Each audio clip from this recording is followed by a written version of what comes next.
Today we're talking about drawing down an inherited IRA in a tax-efficient way. Let's get started.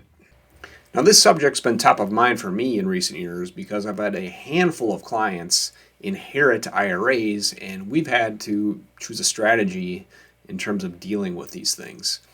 Now, there was a significant law change in 2019 which basically said if you inherit an IRA as a non-spouse. So let me give you a couple of examples. Let's say you inherit an IRA from your parents or your grandparents or an aunt or uncle, whatever the case may be, someone who is not your spouse. Long story short, you have a 10-year window of time to draw all those funds out. You have to get all the money out. Most IRAs, and for the purposes of our discussion here, we're talking about traditional IRAs, rollover IRAs, things that are comprised of pre-tax dollars.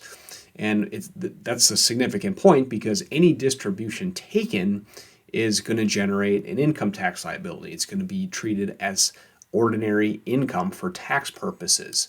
So the big question, and this is what I work with clients on all the time, is how do you do so, again, in a tax efficient way? Now, let's look at a quick example. We're going to assume John and Jane, married couple. Jane's mother recently passed away at age 85, and as a result, Jane inherited an IRA valued at about $300,000. Now, again, per the rules, the new rules passed in 2019, Jane is going to have 10 years to draw this $300,000 out of the account. And because, in this example, the entire $300,000 is comprised of pre-tax money, it means that everything that comes out is going to be subject to taxation. Now, the issue is if Jane pulls out $300,000 in year one, that's going to be $300,000 of income that hits her tax return and it's going to create a huge tax bill. My job working with clients often is to look at these types of situations and come up with an approach to get the money out of the account in a tax efficient way. Now, let's talk taxes. So here are the federal income tax brackets. And in the column on the left, this is for individual filers. The column on the right is for married filers. In the center here, you can see the various rates. And what I want to focus in on here is the difference between the 12 and the 22% bracket. Okay, so the 12% federal income tax bracket goes all the way up to about just under $90,000. But if you look across the brackets, this is the biggest jump. Any income over $89,450, and to be technical, any taxable income over this threshold, the tax rate jumps 10 percentage points to 22%. So the strategy I really want to emphasize, what I want to highlight here, when I'm working with clients, we're always looking for opportunities to take the maximum amount out of inherited IRAs in this 12% federal income tax bracket. Now, the best situations for taking advantage of the 12% bracket are where someone or a couple's income is low or they have control over how much income is ultimately hitting their tax return. And in recent years, in fact, I can think of 3 specific cases that I've worked on where married couples, one of them's inherited an IRA, and we've been able to draw a tremendous amount of that inheritance down in these lower brackets because either one of the spouses was retired or not working or for whatever reason, their income was in these lower brackets, and therefore we had some room to draw out additional dollars in this 12% bracket.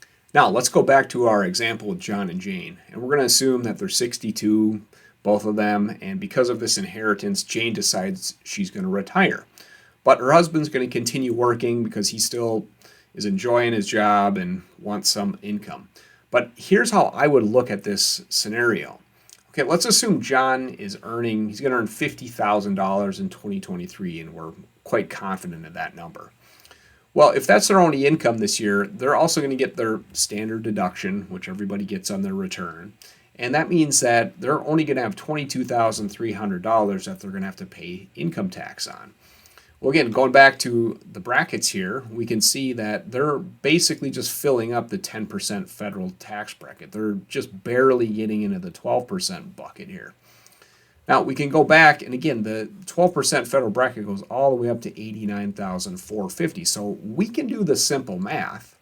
89,450 minus 22,300. That means they could draw out $67,150 from Jane's inherited IRA, and they're only going to pay 12% federal income tax on that. Any dollars over and above that 67,000 roughly are going to get hit in this upper bracket.